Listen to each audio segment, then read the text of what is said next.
Thank you so much, Carmen, for taking the time to talk today. Absolutely. Good to be here. Yeah, I'd love to know what it was that drew you to this series because it feels like nothing we've seen before. Gosh, I mean that's the main thing, right? It's nothing like you've seen before, and I knew that that was Boots' intention, and that he would probably pull it off. Not 100% sure he was going to pull it off, but I had a fair amount of faith that he would.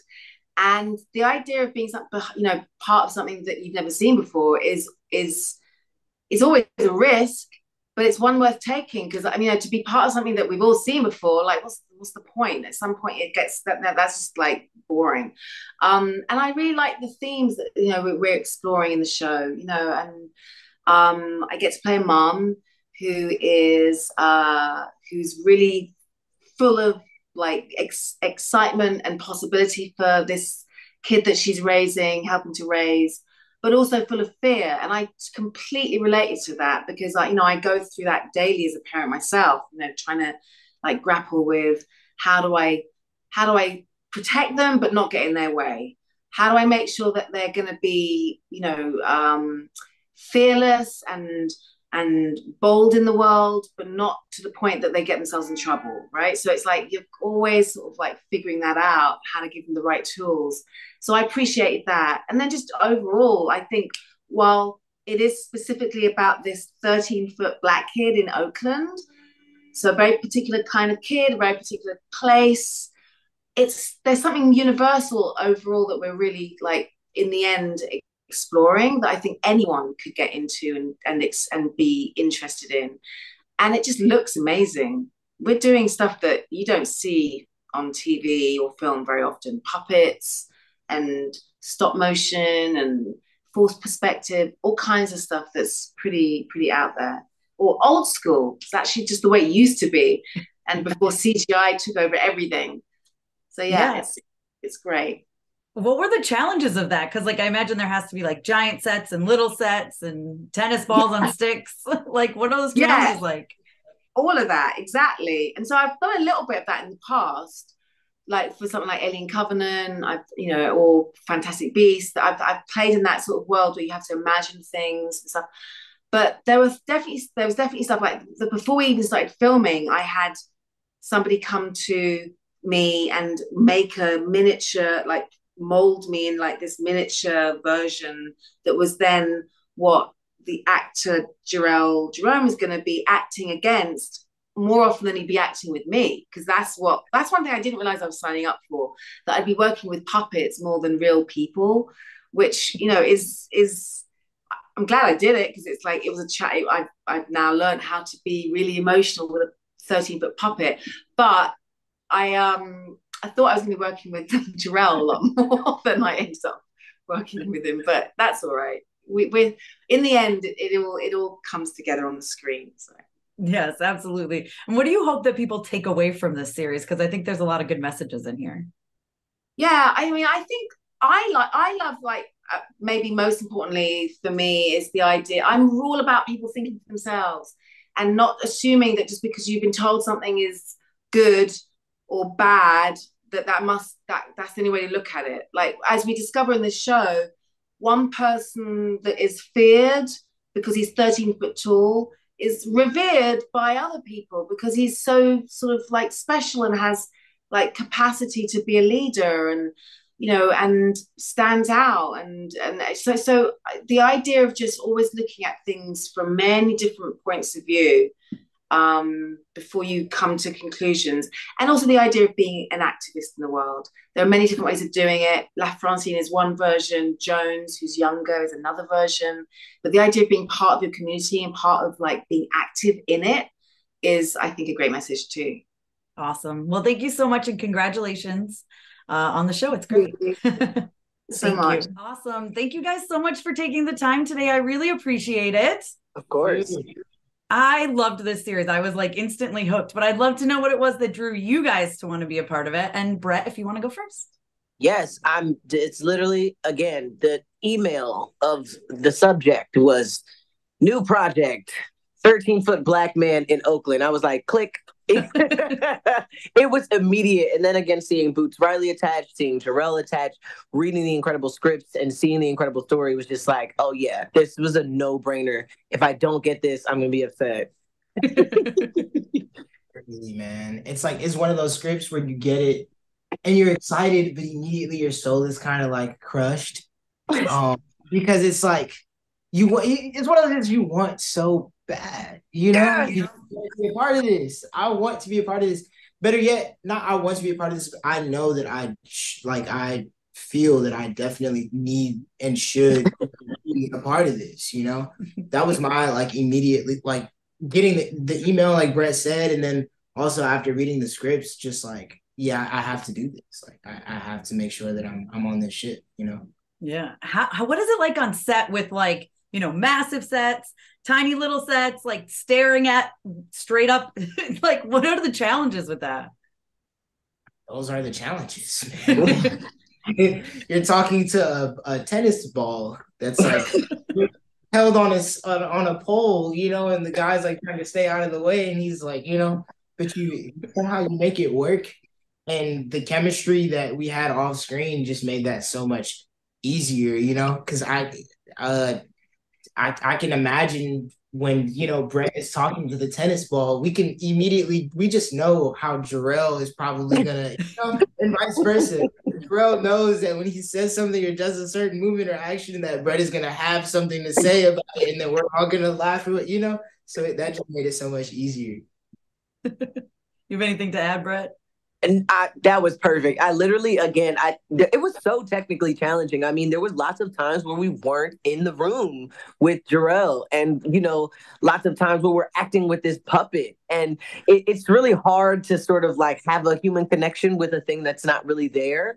But it was like the time I feel like all of us, we were so open to put time in to spend with each other that I could see Jarrell's facial expression just by hearing him in a little earpiece. And I know Jarrell could see my face in his mind, you know, when I'm saying my thing. So it was just like, I feel like did the deep work of, you know, truly getting to like understand each other as artists before we, you know, got there on screen. So I'm glad it, you know, shows.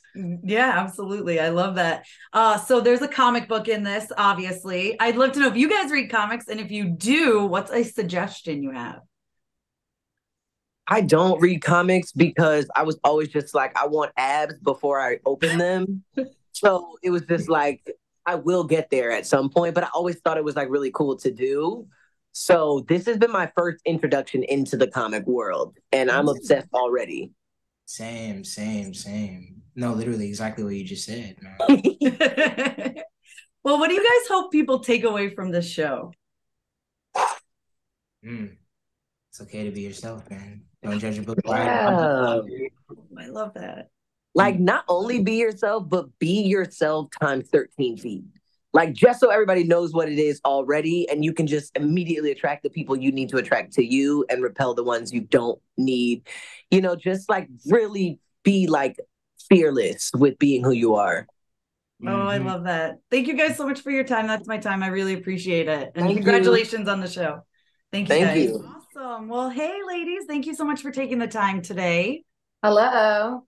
I thought this show was really, I love like how it's like dark, but funny, but like fantastical. It's really great, but I'd love to know what it was that drew you guys to want to be a part of it. And Kara, if you want to go first. Oh, what drew me was Boots Riley. What drew me was just that headline I was saying before, seeing it way before I even had an audition. It was like a year prior to getting the audition, 13-Foot Tall Black Man series. Like I was like all the way in from then, and then getting Jones as the for the audition, it blew my mind, and I was like, I have to do this, you know? Yeah. I think Boots Riley is enough to like make anybody kind of turn around and be like, oh, you're about to make something that no one else has ever made. So for me, that's really what it was. And then reading Flora, and at the time the audition was like this speech that she gives later, and then another scene between her and Cootie. And I was like, what? Like, I've never read anything like this before.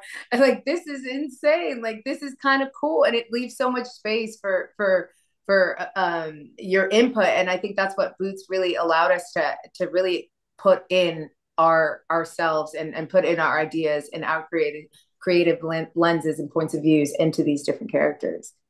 And then, like, what are the challenges filming? Like, you're constantly looking up, or what were the sets like? Because I imagine some things had to be made really big, some things really small. You know, it was incredible watching this entire process unfold and walking into a giant's house for the first time. And you really kind of understand the scale when I'm cranked up looking at Cootie's head and I see the size of his eyeball. And it's Jarrell's face, but it's not Jarrell. So it's really, it can be intimidating at times. And yet I'm like, oh, I love you. But maybe that was just me being Flora. Yeah, I feel like it totally, like, I really believe that having those sort of half scale, large scale place, like basically in Cootie's bedroom is like they built a big one and they built a small one for Jarrell. And I feel like it just really sparked the imagination of the actor, of us. I mean, it was really playtime when that happened, and we're looking at a dot in regards to where Cootie is, or like there's a scene where he like fist bumps me. I think it's in the trailer that I'm like looking at this big ass hand, but like it's like what to feel that, like if that was real, and yeah, it was just a wild, beautiful experience, and that to me, I got a chance to be a kid again. Yeah. I love that. And then, of course, there's a comic book in this. That's kind of a big part of this. So do you guys read comic books? And if so, do you have a suggestion for people to check out? Ooh, I don't. My brothers did. And I was probably definitely not allowed to touch any of those things as a child. So I appreciate them, though. And I think it's really cool, like how well preserved some can be.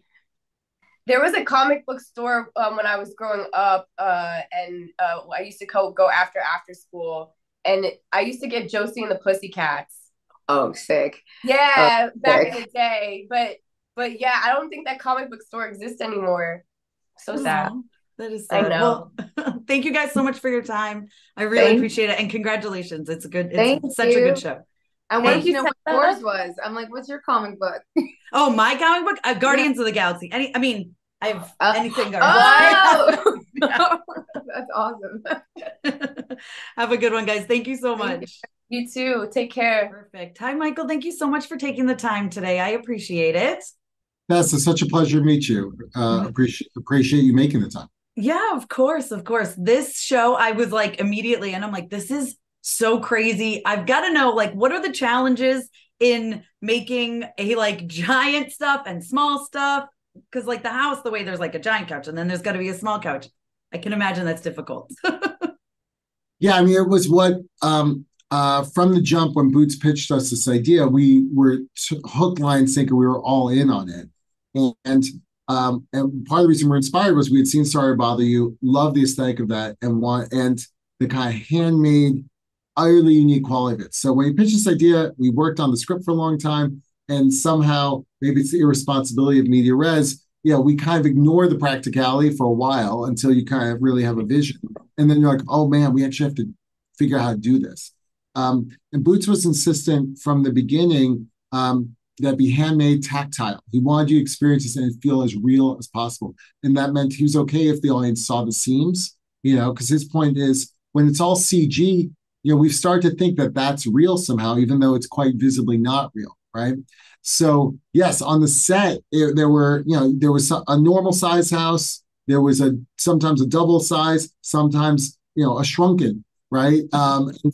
Cootie, the actors were always in scenes together, sometimes a little further away than normal. So, but the way it was made was with love and care and physical truth, right? So even then, I think for the actors was an essential quality, which is the ideas are off the wall, but they're actually physically happening in real life for them. So the reason, so I think the trick of Boots's vision is like, it's real, it's normal, like, and it just is, right? You don't have to question it. and you just go with it. And so it was one of the most gorgeous, unique sets to be on for that reason. And that energy is infectious. You know, people fall in love with making something like this, and you see it on their faces when they're acting it. Yeah, I mean, it's so cool because I'm like, I just can't, it's crazy to see, like, it's tiny, it's big. I'm like, this must have been a nightmare, but it really worked. Like, it really came out really well. But I'd love to know what you hope people kind of take away from the messaging of this show. First and foremost, you know, find your voice, you know. Cootie is a 13-foot tall African American man who like leaves his house for the first time on his 19th birthday. The story has, you know, very specific meaning if you're Black and universal meaning if you're not. I mean, like the world looks at him, looks up to him, and looks down at him, right? And he's got to figure out who he really is and what does he stand for. And I think what the show is really interested in is can we form that sense of self and identity on your own? And we see a vision of that with the hero. And I'm making air quotes because the hero in this case is really the villain. And our guy, you got to see it, the whole journey of it, but he really finds his voice through community, right? Through his friends, through his relationships, through his family. So it's a kind of deeper idea about, let's say, identity, purpose, change, you know. And I think the other thing is like, this is made with love and joy. Like this is a joyride for audiences. Like it's wild, it's raucous, it's funny, it's dazzling. You know, if you get up to get a soda, you will miss something that's amazing. And that's also like big point, which is like Boots. It's yes, that's his sensibility, but the point is like it's a world that isn't limited by the rules as we've been told life has to be, right? So the way you experience as a viewer, he wants you to take that away when you leave, you know, like anything is much more is possible than you think, than we think. And so it's just one show. You know, we can't change the whole world, but you know, it can hopefully inspire people and please people and provoke them and plant seeds in people's souls, and you know, and we all do our part. Awesome. I love that. I think it will. I really do. Thank you so much for your time and Thank congratulations. You, Tessa. Thank you. Appreciate it.